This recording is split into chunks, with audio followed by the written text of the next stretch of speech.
ήρεμα. Οι μεταρρυθμίσεις, όπως είδαμε, είναι σχήμα λόγου και μόνο. Αλλά θέλω να τονίσω ότι η τακτική αυτή δεν είναι σε όφελος της χώρας. Οι παγκόσμιες δυνάμεις που κινούν τις τεχνολογίες, που καθορίζουν τις οικονομικές εξελίξεις, δεν ανέχονται αναστολές και δεν παραχωρούν διαλύματα σε μία χώρα για να προσαρμοστεί.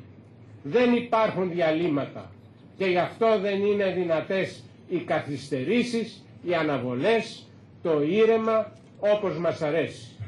Δεν καθορίζουμε εμείς, μπορούσαμε να τα λέμε αν καθορίζουμε εμείς, καθορίζουν άλλοι.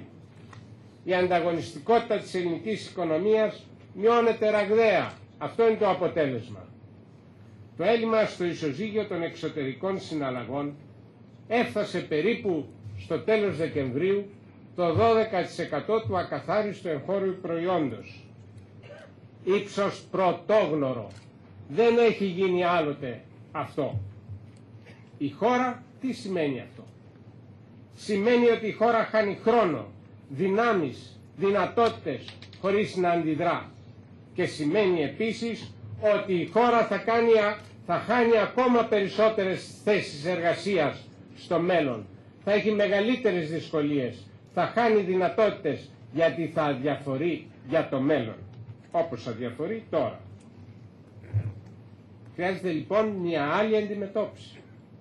Το προοδευτικός χώρος οφείλει να δείξει ευαισθησία στις ανησυχίες των πολιτών, στο φόβο τους απέναντι στους κινδύνους, να διαμορφώσει μέτρα για να ελέγξει τους κινδύνους, να προσπαθήσει να εξισορροπήσει τις αρνητικές συνέπειες της παγκοσμιοποίησης, αλλά ταυτόχρονα κοντά σε αυτά τα αναγκαία τα απαραίτητα πρέπει να προσπαθήσει και να προχωρήσει στις αναγκαίες ενέργειες για να ανταποκριθεί η χώρα σε αυτό που αποκαλείται ο μεταεθνικός αστερισμός.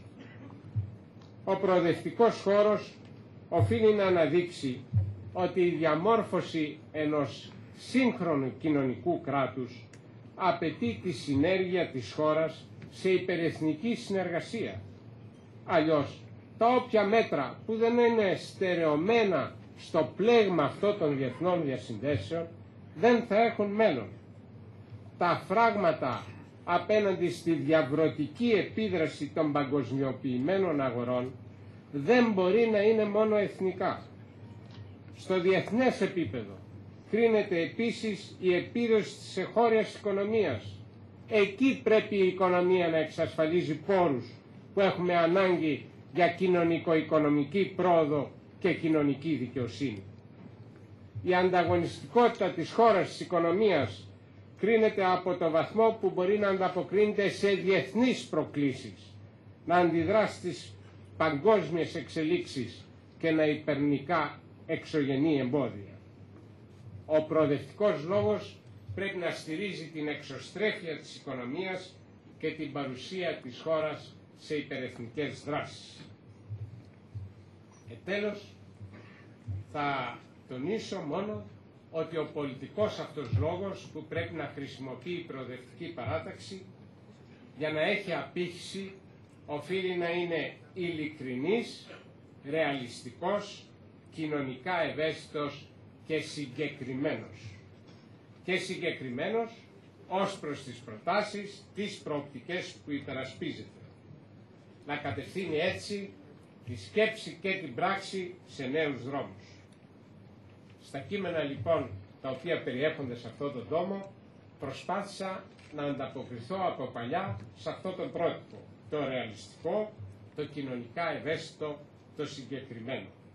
Να αναδείξω τους στόχους και να τονίσω ότι η χώρα έχει ανάγκη από μια δημιουργική προσπάθεια.